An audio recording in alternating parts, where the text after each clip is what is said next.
بابايا ومامتي اتطلقوا، وبعدها بشوية ماما اتجوزت، وأنا معاها لغاية ما بدأت أكبر. ابتدت تغير عليا، لا تغير على جوزها مني، وحاولت توسط ناس عشان بابا ياخدني، لأنها بتغير لجوزها يبصلي. وطبعا بابا كان رافض ياخدني ورافض يصرف علينا، وده خلاني أتحمل حاجات كتير قوي. طول النهار هي بتبصلي زي ما أكون أنا اللي بعاكس في جوزها، معاملتها وحشة جدا، زي ما أكون ضرتها مش بنتها. هو ده اللي كانت بتعملهولي، كانت بتذلني، ولما تتضايق تشتمني بأبويا. هو أنا كنت السبب في جوازهم ولا طلاقهم؟ هو أنا اللي نقيته عريس؟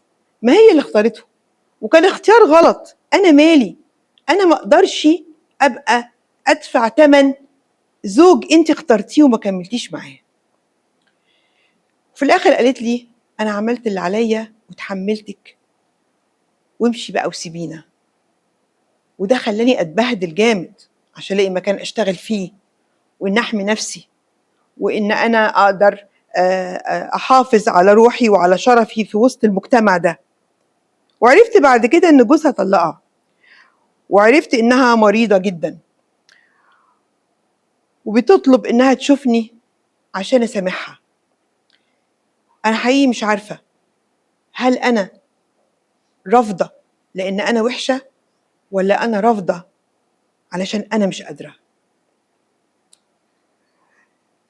أرجع وأقولك إن إحنا كلنا اتعودنا إن الأم اللي عندها بنت غالبا ما بتتجوزش عشان بنتها ما تعيش مع جوزها، لأنه بيبقى راجل غريب عليها.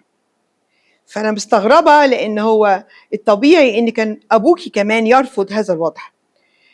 الأغرب منه هي أمك طبعا، اللي هي كانت بتسكت وبتتهمك انتي، واكيد على فكره هي كانت بتعمل ده عشان كانت شايفه ان منه هو كمان نظرات مش سليمه.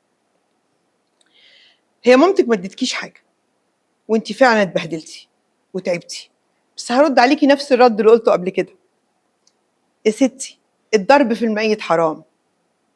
روحي لها، روحي لها عشانك انتي، هتحسي قد ايه انتي كويسه، قد ايه قلبك حلو، قد ايه بترضي ربنا. انتي مش رايحه عشانها، روحي عشان نفسك، وصدقيني هترجعي مرتاحة قوي.